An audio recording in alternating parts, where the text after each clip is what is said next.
there we are. So, as I said, I'm really honored and glad to be invited. I put down the name of the conference.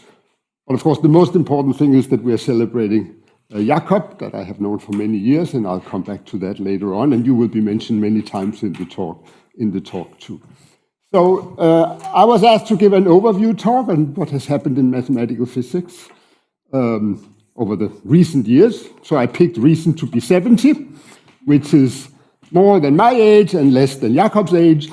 And there's a good reason for picking something that's close to 70. The golden year was 1957, and I will get to that. I have to apologize immediately to those of you that are not mentioned in my talk. I mean, it's a bit difficult to stand here and having to review a lot of work and be able to mention all the important work that most of you have done. So I will start with saying a little bit about the physics behind it. So physics behind Bose-Einstein condensation and super-fluidity, in fact. I think these are the sort of two guiding principles in much of what has been done in mathematical physics over all those years. But then I'll go to the mathematics, what we know about Bose-Einstein condensation, and I have to introduce the scattering length to even state some of the statements that we have made over the years.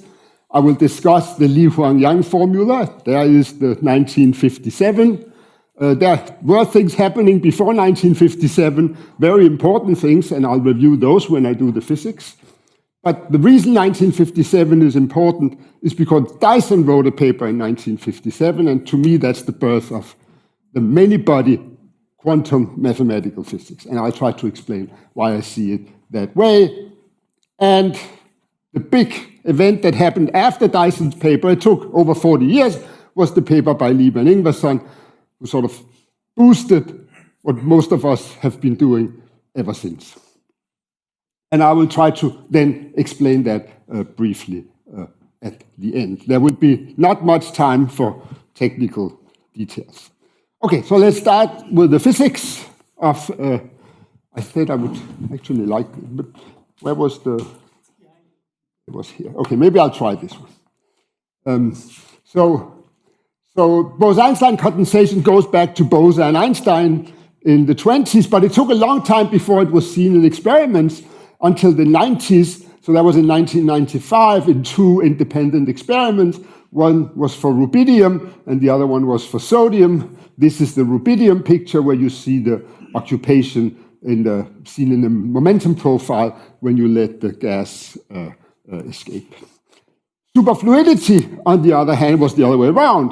Superfluidity was seen rather early on. It goes back to 1937. Again, there were independent contributions. Kapitsa saw it in helium-4, and Allen and Meissner also saw it in helium-4. And this was back in 1937, and soon after that, Landau actually gave a heuristic explanation, and that's what I'm trying to show in the picture over here, that Landau predicted that there was a dispersion law in this Bose condensate, so that the excitations, the energy of excitations, had a linear dispersion law. It could be that it would dip down. Later on, he predicted there also was this roton, but the linear dispersion law to start with meant that at small velocities you would not be disturbing the fluid. I'm not sure I fully understand this argument. It's very intuitive, but at this point, I think it's more important for us to understand this picture of the dispersion law.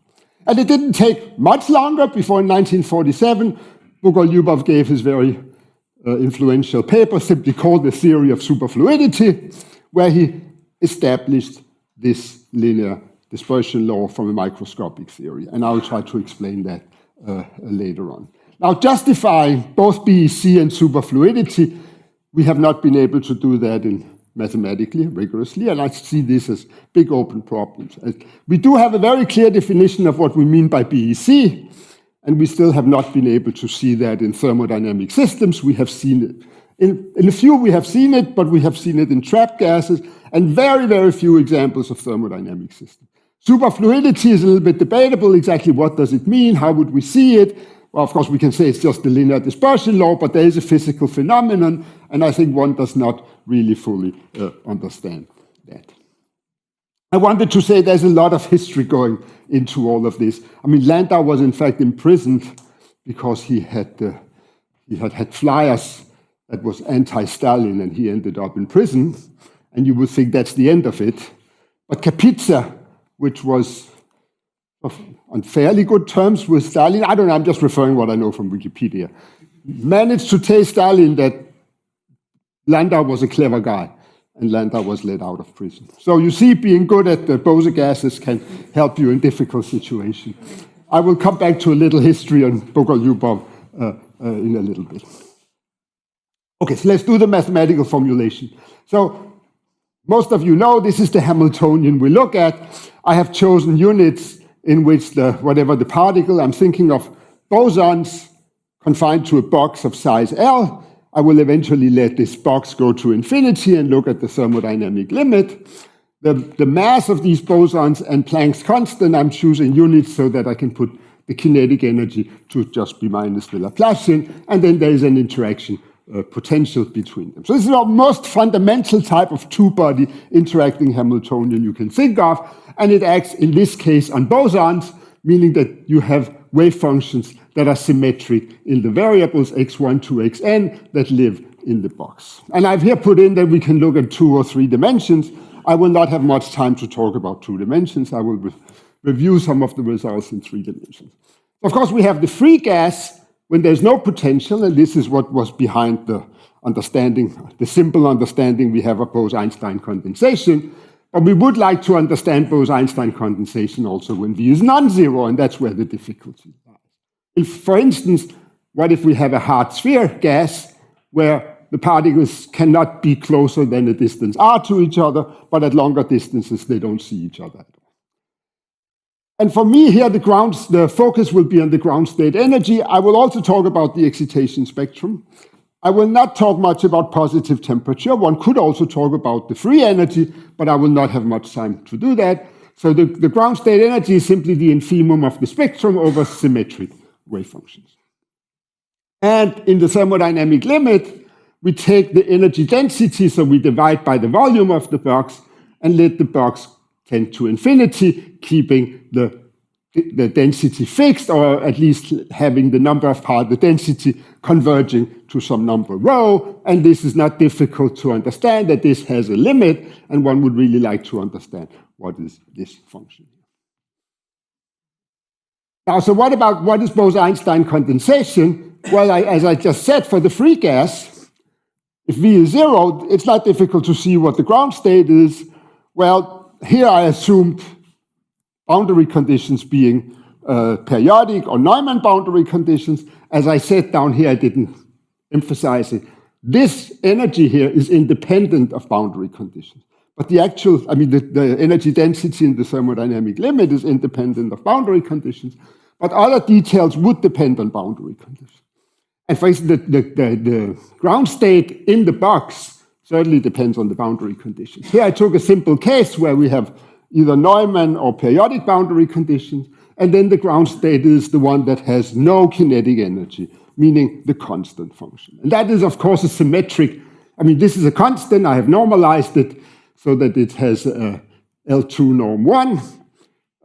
We can, of course, think of that as a product of constants, right? Where for each particle, we have that each particle is in a constant value. So that is the constant. I could try to use that function to calculate the energy in the box if V is not 0. And if you do that, there indeed is a limit, and it gives you 1/2 rho squared integral of V. Now, this is not the correct energy. The correct energy is smaller because I chose an actual function to plug in. So since the ground state energy is the infimum, this is certainly bigger than the ground state energy, and there will be a lot of discussion of what should actually be the right value here. And the rho squared is right, but the integral V is too big. In particular, it's clear that the integral V is too big if I have the hard sphere gas. The hard sphere gas, or V having an infinite core, the integral of V would be infinity. and it's not very difficult to come up with something that's less than infinity. So this is not necessarily a very good estimate. It is a good estimate at high density. It's not a good estimate at low density, and I will look in particular at low density. Anyway, so this is what condensation looks like for the free gas, but what is condensation in general? Now, one way to see condensation is to look at the one-particle density matrix, which is what you get by integrating out n-1 particles and look at what's left as a function of the first particle, thought of as an operator in this case. Now, if I plug in the condensate function here, then you will find that this is actually, if I think of this as an operator, it's the n times the projection onto the function phi.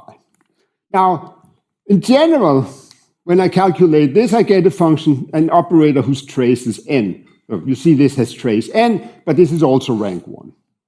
Condensation means that you're very close for the one-particle density matrix to be rank 1. Or put more precisely, the way we would define BEC, and I'm being slightly imprecise, is that gamma psi has an eigenvalue of order n. So for this fully condensate state, the eigenvalue is exactly n, but in general, we would say it's condensation if there's an eigenvalue of order. And this is something we cannot prove in general. Okay, in order to understand the ground state energy and also the dispersion law, and also actually to understand in which regimes we do have Bose-Einstein condensation, I need to introduce the scattering length. This is relevant for dilute gases. And it was dilute gases that Bogolubov looked at. Actually, the helium superfluid is probably not a dilute gas, it's probably a high-density gas. But the theory I want to think about here is mostly the dilute gas. Now, for the dilute gas, I'm actually defining the scattering length somewhat indirectly in a way that's a little easier for me to discuss later on. I simply ask, what if they're just two particles? And I look at what happens in the large box. And let's just think of the three-dimensional case. So I take two particles in a box, and I calculate the energy per volume for these two particles. And then, as the box grows very large, it's not difficult to see that it goes like the box to the -6. And then there is another length scale, A, and that's what we call the scattering. And in different cases, it's not very difficult to calculate what the A is. For the hard sphere gas, A is simply the radius of the hard core. And of course, for the free gas, A is 0 in 2 and 3 dimensions. The dilute limit actually means that there are not many particles within this scattering length A. So the expected number of particles in a ball of radius scattering length in d dimensions would be rho A to the d. So the dilute limit is that this goes to 0. So in 3 dimensions, that rho A cube goes to 0. Now let me stay with the 3 dimensions, because there's actually a way of understanding this. We can more or less understand what the wave function is of these two particles. They live in a huge box, 2 particles. So it's essentially sort of a translation invariant state that we have. And it's a function of the 2 variables, which is, I put in here L to the -3 so that it's normalized. And it's a function U that depends on the difference between the two. And that function U is what we call the scattering solution. It's the zero energy solution to the two-body problem, where I have taken out the reduced mass. If you remember going into the what is it called, relative coordinates, then there would be a reduced mass here, which would mean that you have a 2. The mass is reduced by a half, which gives a 2 there, but then I've divided it over, so there's a 1/2 here. So this is the equation for in relative coordinates for the two-body problem. And we look at the solution that goes to 1 at infinity, and it's not difficult to see that if the potential V is positive, this is something that's between 0. And I would look mostly at potentials V that are positive. And there is actually an explicit formula for the scattering length.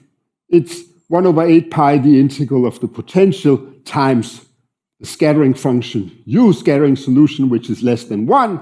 So this number here you see is actually less than 1 over 8 pi integral v. And here's already the first indication of something smaller than integral v, that it will turn out, as I said before, the 1/2 rho squared integral v was not the good energy. In fact, it's better if we replace integral v by 8 pi of a. But we'll get to that. Okay, so now I'll go to the asymptotics of the ground state energy. I really would like to prove Bose-Einstein condensation and the dispersion law in the thermodynamic limit. The first thing we can try to do is understand the ground state energy. Now, heuristically, if I'm in D equal to 3, and I have just a very dilute gas, then you would say you have interactions of pair at the time. So the total energy should be the number of pairs times the energy you would have for 2. So that's heuristically what you would expect. And if you plug in what I had here for the energy of 2 pairs expressed in terms of the scattering length, you see that this E of rho should behave like 4 pi rho squared. Now, this argument was given, maybe not exactly this one, but it was predicted by Lenz all the way back in 1927. I'm going much earlier now. This is probably the earliest paper. No, I also mentioned Bose and Einstein, which were even earlier than this. So the 4 pi rho squared A is an expected leading order asymptotics in the dilute limit when you have very few particles. Now, in 1957, Lee-Huang-Yang went beyond this term. And they actually predicted, based on a study of the hard sphere gas, the hard core gas, and using the theory of super-fluidity, they predicted a universal formula. They didn't claim the universal formula. They claimed to have proved it for the hard core gas. And then they said this is probably true in great generality. The reason it's called universal is that everything depends only on the scattering length. Not only the leading term, also the correction term. So this is the correction term they predicted, the 128 over 15 square root of pi, and then something which is smaller. Shortly after that, Wu predicted the next correction. I will not talk about it. We still do not have a proof of this. In the general case, we have a proof of this formula, and I'll get to it. We don't have the proof of the Wu, but Benjamin will talk about the Wu formula in the next talk in the confined case, I think. So, but what is really interesting is that in 1957, in the same issue of Physical Review, Dyson started attempting to prove this rigorously. And actually, there is a picture in Princeton outside Elliott Lieb's office from the Institute from the 50s, where you see Lee, Yang, and Dyson walk along the lawn at the Institute for Advanced Study. And I always thought they're probably discussing the Lee-Huang-Yang formula and how to prove the next term, how to prove at least this one rigorously. Because I do think Lee and Yang understood that there was an issue here. They may never have admitted it, but Dyson certainly did.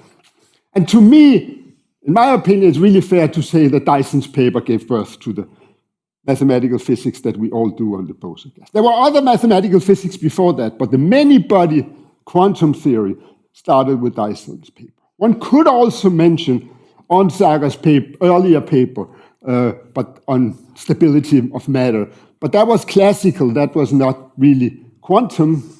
But I think the first that started doing rigorous work was Dyson in this paper in 1957, and it had led to a number of beautiful things. I would count stability of matter there. In fact, I gave a talk when Dyson turned 80 as well.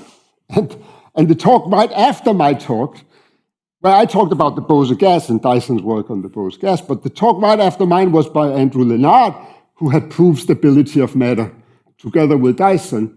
And he mentioned the 1957 paper as being his reason for contacting Dyson to help him prove stability of matter, which they then did in 1967. So there was a work on Dyson and Leonard in 1967. Lieb and Thiering greatly simplified it and had a great insight. There was instability of bosonic matter. Dyson conjectured that at the same time.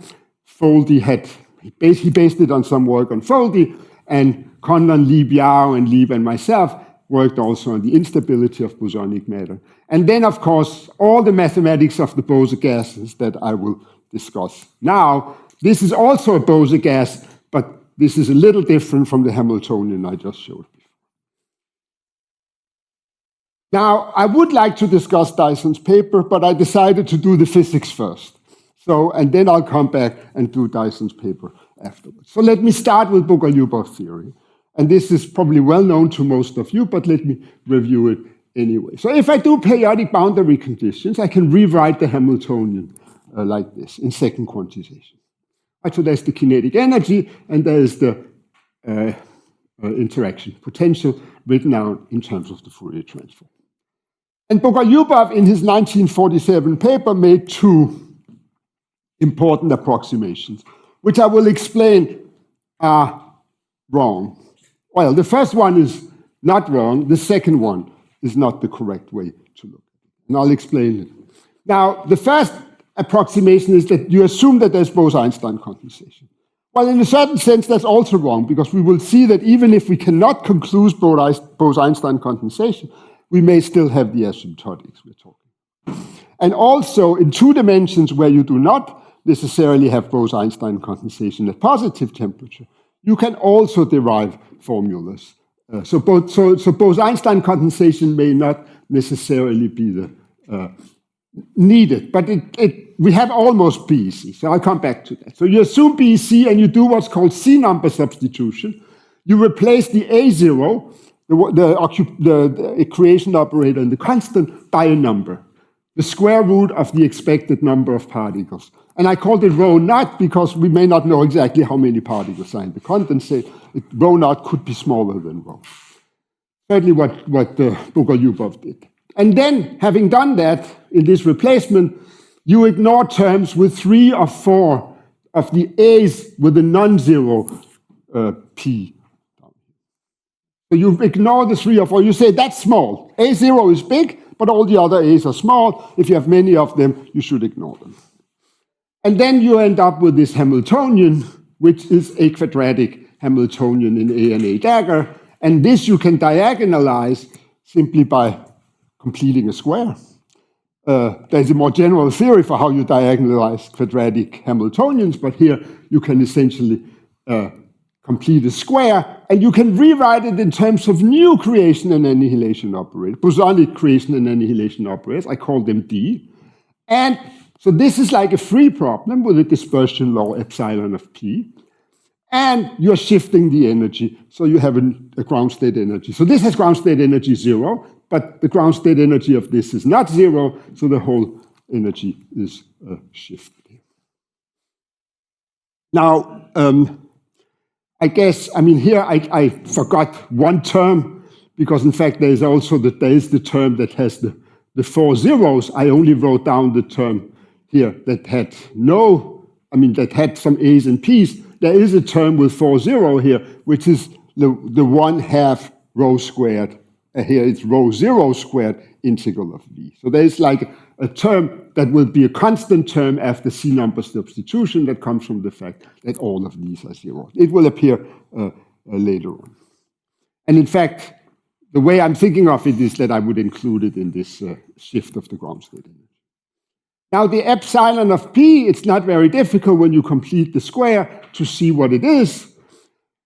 It has this expression, and if you look at that, you see that there will be a P to the 4, but there will be no constant term here.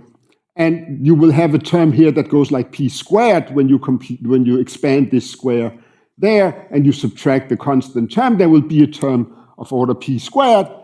And when you do the square root for small p, you get a linear dispersion law. So this has the linear dispersion law, and this was Bogolubov's explanation. Okay, let me get to the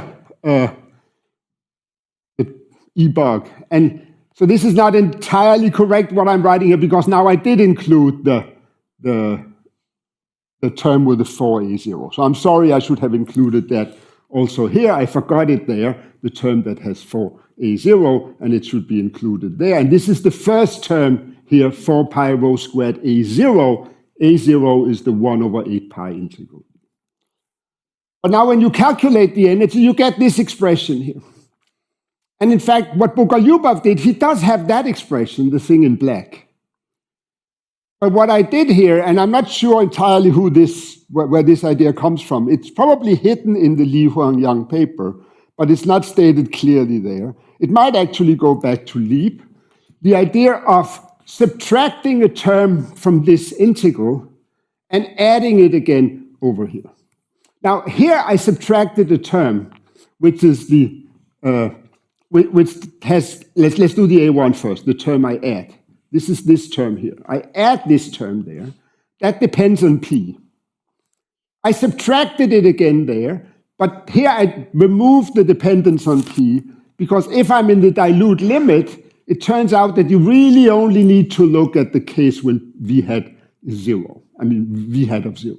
So I subtracted the term with the A V hat of 0, but the importance in subtracting that term is that this whole integral now becomes a convergent integral. Before that, it's actually a divergent integral. But now it's a convergent integral, and we have added the A1 to the leading term. And you see that these two terms are the first term in the Born series of the scattering length. So Bogolubov did not notice this, and I'll come back to other things he did not notice in his paper. But what you should do is replace this by the scattering length in the first term, and everywhere you see an A0 in the second term, you should also replace it by the scattering length. You might say, why? And this is what I'll try to explain in the rest of the talk. But if you do this, then this integral here you can do a change of variables, and you end up with, you end up with 128 over 15 square root of pi. And that's sort of essentially what Lee-Huang-Yang did, formulated somewhat differently. I wanted to show you Bogolubov's paper. So, because there's another little piece of history in Bogolubov's paper. So when I first published something about this and referred to Bogolubov, I got an email from somebody in Ukraine saying that my reference to Bogolubov's paper was wrong because I had referred to the Russian version of the paper. But in fact, Bogolubov wrote this paper in Ukrainian. Maybe Valentin can inform us a little bit more on this. The first version, and I guess this has some historical interpretation today or importance today. So I was sent a copy of Bogolubov's original paper in Ukraine. I think this is Ukrainian. This is Ukrainian, right, Valentin? Yes, okay, thanks. But the reason I'm mentioning it is that there is a little footnote there. So you see the square root that we had before with you can recognize the different terms, right? The one we had there. If you take this out and you get p squared and p to the 4, forget that there's a v hat of 0. Imagine this was also v hat of 0, so that you can completely ignore the term that does not have a p4 p squared. Then you will see this thing there. And in fact, he also has the energy, right? So this is the energy in Bogolubov's paper. Now, this integral is in fact convergent. When I said before that this one was not convergent, it's because I have replaced v hat of p everywhere by a0. Then it's not convergent. If you keep v hat of p there, it is convergent, but you don't get a universal answer. So Bogolubov had not noticed that there was a limit if you did the subtraction in that term. But I wanted to point out the footnote, because this is actually the equation for the scattering length here as f is the momentum.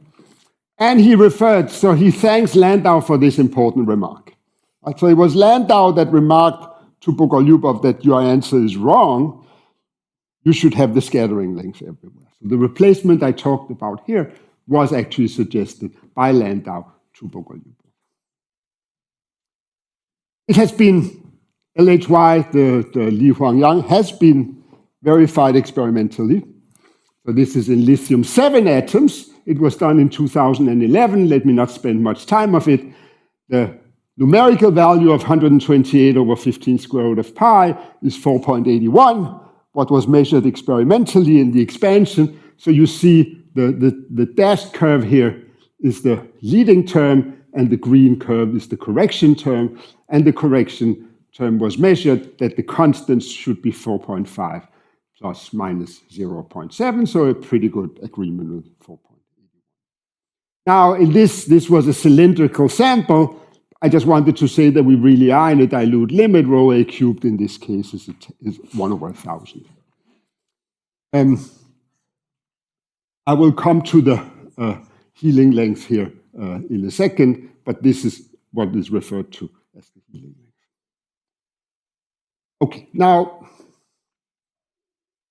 what did Dyson do? Well, Dyson, and maybe today we think of this as completely obvious.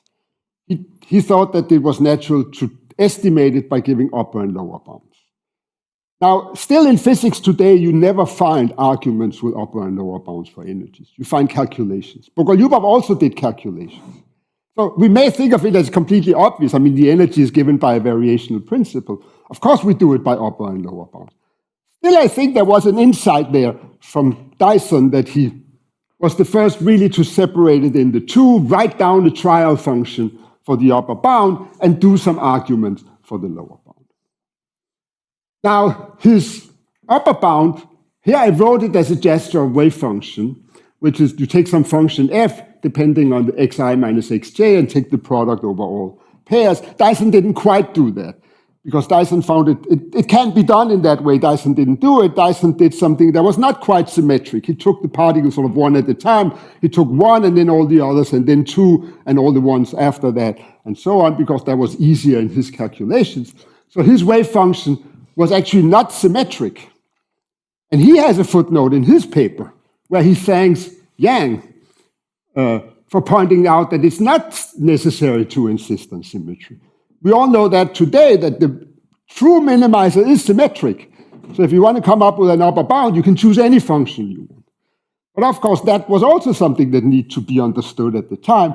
And it was actually interesting that that mathematical comment came from Yang to Dyson. And Dyson was able to get the 4 pi rho squared A as the correct upper bound, leading upper bound. In his lower bound, he did not get it correctly. He did not get the 4 pi rho squared A. He got it with a constant that was smaller in the lower bound. But he had a great insight in what we today all call Dyson's lemma, and it has been sort of the basis of much of the later work. So he said, okay, we want to understand this in general, a problem where we have the 1/2 V. This is sort of the energy we had from the pair function. Dyson said that if you integrate in, sorry, there should have been a B here, in a star-shaped region around 0, you may replace this thing here by any function u whose integral is 4 pi A, where A is the scattering length. And by doing this for all the different particles, he was able to replace the Hamiltonian with the two-body interaction with a funny new interaction where he gave up the kinetic energy, but instead he had an interaction between the particle and its nearest neighbor with a potential that was much softer and had an integral that was 4 pi E. Remember, it was really easy to get an upper bound that was 1/2 rho squared integral V. So if there's some way of replacing the V by something that's much nicer and has integral the scattering length of 8 pi the scattering length, then you have a good chance of actually being able to prove it. Now, Dyson used it here as a lower bound, so it requires a little more work, and he made a very clever choice of the function u and was able to get a 4 pi rho squared A, but not with the right constant. So he got something that was, I guess, 1/10 or something too small. This was in 1957, and then we get to Lieb and Jacob's paper 40 years later. Well, actually more than 40 years later. It was in 1998. And not so much had happened in the years in between. That's unfair. I mean, stability of matter was proved. Lots of other things, but not on this particular problem. Not much had happened. There was a paper, Lieb wrote a paper very early on, where he had another derivation of the Lee-Huang-Yang formula, but it was not a mathematical derivation. It's something he has returned to in later years, but it's not something that has been used to prove the Lee-Huang-Yang or even the 4 pi rho squared A. So the first result that was given was 40 years later by Lieb and Yngvason. And all they had to do, of course, was to give the lower bound, because Dyson had done the upper bound. And there were, the way I see it, and maybe you will all correct me, but the way I see it, there were two main ideas in this paper. One idea was to give up not all of the kinetic energy as Dyson had done in his inequality. Dyson gave up the whole thing to get a potential. Give up only a fraction of the kinetic energy. Keep some of it for a rainy day. So there is a little bit left. I call it 1 minus mu of the kinetic energy, because I've given up mu times the kinetic energy for Dyson's argument, replacing the potential V by a softer potential, but still leaving some kinetic energy. And remember what I said before, that if you knew that you were in the that everything was in the condensate, and you had this function potential that integrated, whose integral was 8 pi a, then you would have proved the formula by the 1/2 rho squared integral V term. So the idea is to use Dyson to replace use a part of the kinetic energy to get something that is almost correct, that has almost the correct integral, and use the rest of the kinetic energy to prove that you're almost in a condensate. Now that doesn't work, because in a big box, the thermodynamic box, we have no way of proving that we are in a condensate. So the next idea was to localize into cubes. And in each of these cubes, you then do a Neumann localization. And I wrote a trivial identity here, that the integral of the kinetic energy in the big box is the sum of the kinetic energies in the cubes. That's clear, it's just integrals. The idea in Neumann localization is that you now, over here, think of these cubes as being independent, and you allow yourself to choose different functions for a lower bound in the different cubes. So you write this, which is an identity for a function phi that lives in the whole space, but now you make the boxes independent, and then you actually relax what you have here for the minimization, and you make the integral in each of these cubes independent. The potential is positive here, so you can ignore interaction between boxes, and you will then have independent boxes with Neumann boundary conditions. Now, if you choose the boxes of the right length scale, the gap, the Neumann gap, and so I chose the box to have length scale L, and then the Neumann gap is of order little l to the minus 2. That is the difference between the energy for the constant and the first excited state. If that is too big enough, if the L minus 2, the gap is big enough, then you can conclude that most particles will be in the condensate. Now, an argument like that, maybe it was not stated exactly like this in the Lieb-Yngvason paper. They used Tempel's inequality to do a perturbation theory, saying that the ground state is perturbed around the constant function in each box. Let's try to understand what should be the sizes of these boxes. Now, if L to the minus 2, the gap, is much, much bigger than the average energy per particle, then most particles have to be in the condensate, because if they were above the gap, they would have too high energy. Right? So here's a little, so the argument will work if L to the minus 2 is much bigger than the average particle energy. And the energy we're aiming at is 4 pi rho squared A. So per particle is 4 pi rho squared A divided by rho. Right? I'm just doing everything in terms of particles per volume. And this will lead to the fact that you need to choose L much less than the rho A to the minus 1/2, which is what we call the healing length. It's sort of a relevant length scale for many of these, or all of these problems, actually. And eventually at the end, well, you have all these boxes.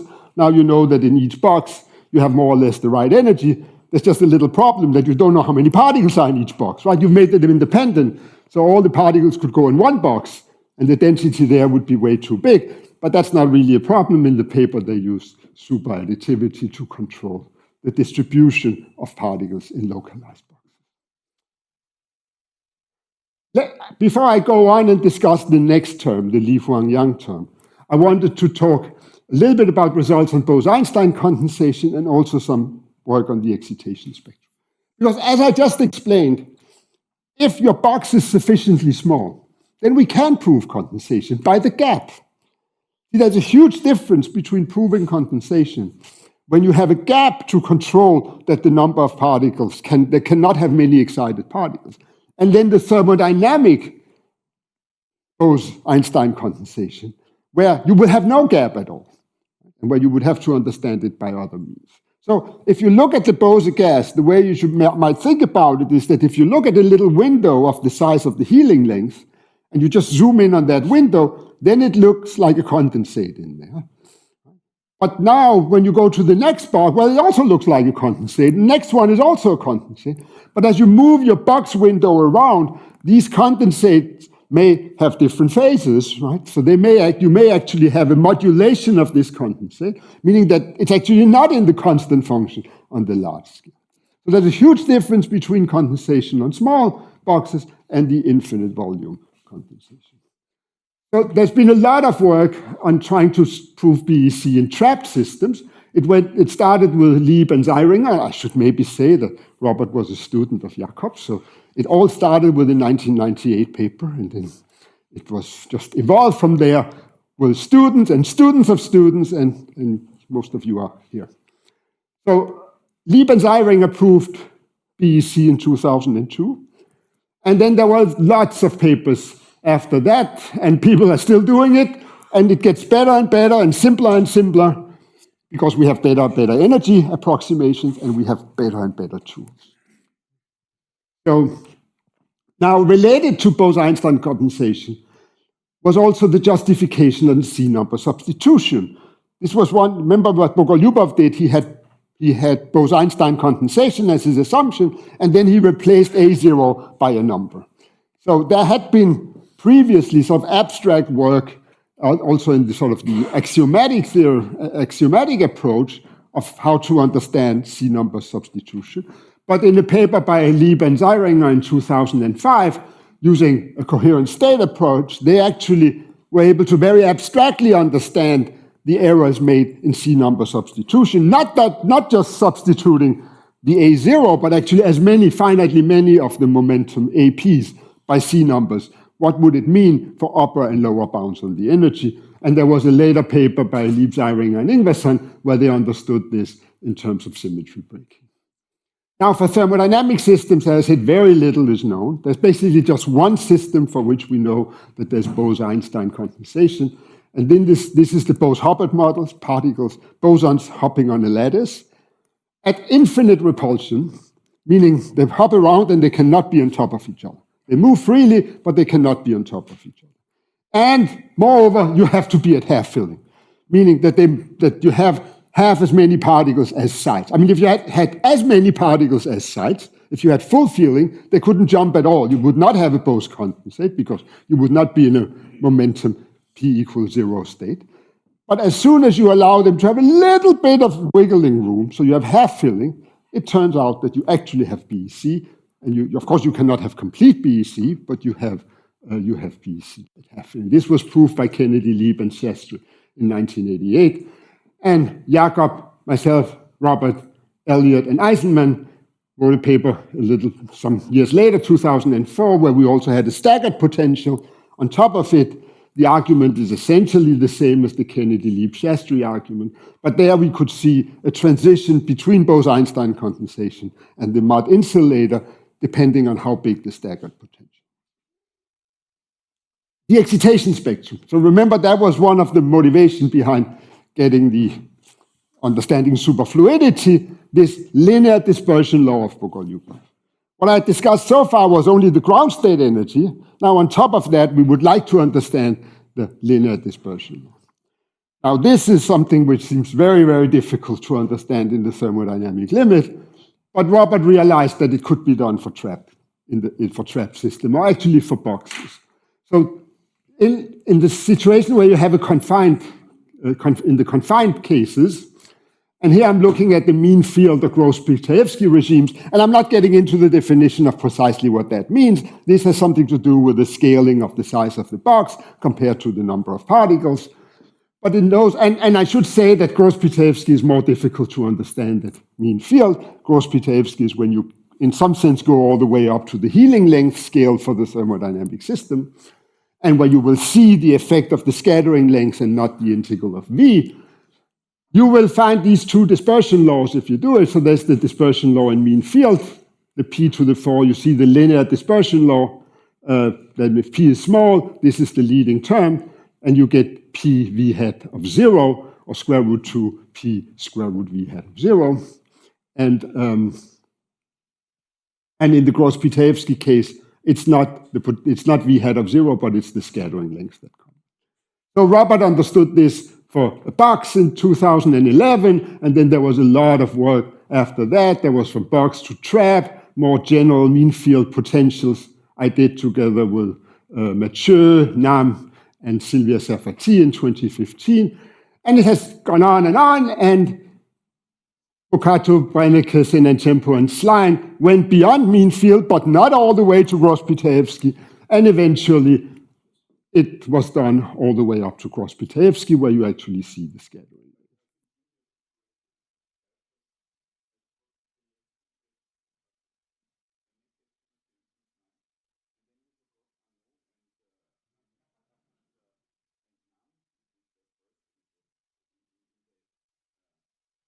You're right. I know. I did apologize in the beginning, didn't I? I have some other notes about. Yeah, I know you can blame me afterwards. So Arnaud and Nam, I'm really sorry I forgot you there. I know this was terrible. Yes, thank you. There was also some work on by Derizinski and Napiakovsky, who somehow did a mixed mean field infinite volume limit. So now let me go to the Lee-Huang-Yang, the next term in the expansion 4 pi rho squared A. So now the first thing to realize is that if we're down to the quadratic Hamiltonian, the one Bogolubov actually diagonalized exactly, then the states that diagonalize such a Hamiltonian, these are quasi-free states. But when you have realized that maybe those are the states you want to look at, you could take a step back and say, let me not change the Hamiltonian. And actually, I want to make this point of view. One should try to avoid changing the Hamiltonian as much as possible. It's much better for trial states or arguments or upper bound never to change the Hamiltonian, but look at the states. Right? So you might instead look at the trial state that you get from the types of states that minimize the quadratic Hamiltonian. And this was done by Erdős, Schlein, and Yao. And in doing so, they actually noticed that it was incorrect to ignore the 4A non-A0 terms. Right? These were the ones Bogolubov ignored. When you actually estimate in a quasi-free state, you see that these terms are of leading order. And more surprisingly, you see that the scattering length comes out. So Bogolubov could have gotten the scattering length. And when Landau had told him it should be the scattering length, he should have gone back and tried to find, no, I shouldn't. It was a fantastic paper in 1947 by Bogolubov, but he was almost there. But it took many, many years before this was noticed. You actually get the 4 pi rho squared A as a leading term. Now, then, and moreover, you actually get a correction that for nice potential is of Lee-Huang-Yang order, square root rho A cubed, for the upper bound. And Yin and Yao went on, Yao and Yin went on in 2009, and actually gave a upper bound of the Lee-Huang-Yang correct order with the correct constant. Very complicated paper that was later simplified by Bastisen and Tempo and Schlein, but several years later. Now, you still here need potentials to be somewhat nice. They have to be integral. The third power has to be integrable. We still don't have an upper bound for the hard core potential that is correct to Lee-Huang-Yang order. Now, it was proved by Bastisen and Tempo, Giuliani, Olgiati, Pasqualetto, and Schlein that a bound to LHY order is correct for hard spheres. Now, not the correct constant, but the correct order. And the interesting thing is that, this is the best known now. Dyson's bound had actually stood the history until that time. It was Dyson's upper bound had actually been the best for the hard sphere until that paper, as far as I remember. Now, with Napiakovsky and Rivers, actually here at EASY, and we did remember to thank EASY when we wrote the paper, we tried to generally study what happens with quasi-free states, and we proved that you cannot get Lee-Huang-Yang from quasi-free states. So you have to do something more complicated. And other models of this type were studied by Breuer and Zagrebnov in 2000, where they understood what the condensate looked like for these models. And then let me finish by the actual proof of the Lee-Huang-Yang formula. So we still need the lower bound. No, I mean, I'm not giving you the proof of the lower bound here, but just giving you some ideas. Now, the first to realize that how to get LHY was, again, Schlein with Boccato, Brennecke, and Tiempo in 2019, who actually got the Lee-Huang-Yang formula in a Gross-Pitaevsky box. Now, the full thermodynamic case, including the lower bound for the hard sphere, was then proved by Fournet and myself a little later in two papers, one that did not quite do the hard sphere and then one that did the hard sphere. And what did we do? Well, we used the same idea as Lieb and Yngvason had used. We localized. Localization here was more difficult because we could not go down to the healing length, shorter than the healing length, because then you kill the Lee-Huang-Yang term. So you have to find a way of localizing to a larger scale. But you have some a priori estimates. And our localization was really very complicated. And in the localized boxes, we could in principle repeat the argument from up here, except that we had completely screwed up the whole thing by having a very complicated kinetic energy after we localized. So we had to do an argument that was very robust. And what we did was we found what I thought was a very simple observation. We completed the square. So we said, okay, Bogolubov removed the wrong terms. He removed too many terms. Maybe there's another way of completing a square that includes the 4A0 terms. And we called it the renormalized terms. And this affected all the other terms, and miraculously ended up proving the theorem. Now, recently, Haberberger, Heinzel, Nam, Zeiringer, and Arnaud, and at least I did mention you, and Nam too, actually figured out how to do this with Neumann localization, which is much, much simpler than what Søren and I did. And they were able to treat the positive temperature case too. And I'm embarrassed that I haven't really talked about the 2D case. Lieb and Yngvason did the 2D case for the leading term. And very recently, I think it's still a preprint, Fournet, Girardot, Junge, Morin, and Olivieri proved the Lee-Huang-Yang version, the version of that for 2D. And in that case, you can actually do both upper and lower bounds for the hard sphere. Now, for the Lee-Huang-Yang in 3 dimensions, the hard sphere upper bound, we're still waiting for it. Rumors say it may not be long, but I'm looking forward to that. I'm not involved in that at all. So let me summarize. I made a selection of the work, and I apologize for all the work I did not have time, or I should have said forgot to include. I'm sorry. In particular, I didn't say much about 2D. I didn't say much about positive temperature or rotating gases. I want to emphasize that what I still think is the important is the understand thermodynamic BEC and superfluidity. And then I want to wish Jacob happy birthday. It was yesterday. I realized that if you had been born a little bit earlier, you would have been a Dane. But what? A year. Yeah. But anyway, I'm really happy you're from Iceland.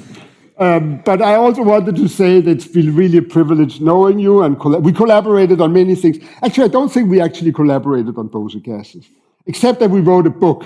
And I did not give you a picture of the book, but many of you have probably seen the Green Book. And I think that's actually the only paper we wrote together. No, sorry, there was the thing on the Hubbard model, which I mentioned with the staggered field. But what we did way back in the 90s is that we actually had a cooking collaboration. Elliott Lieb had this dish, what did he call it, Princeton sukiyaki? Or? Illinois sukiyaki. Oh yeah, because he had invented it when he was a postdoc.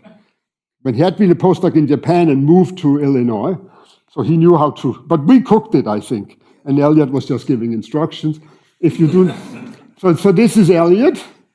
This is Jacob. It's the early 90s, and if you don't recognize, I mean, I showed this picture to someone who immediately recognized Elliott and Jacob, but did not know who that was. And I'm really sorry. I've lost hair, and it has turned gray, but this is me. Thanks a lot for your attention.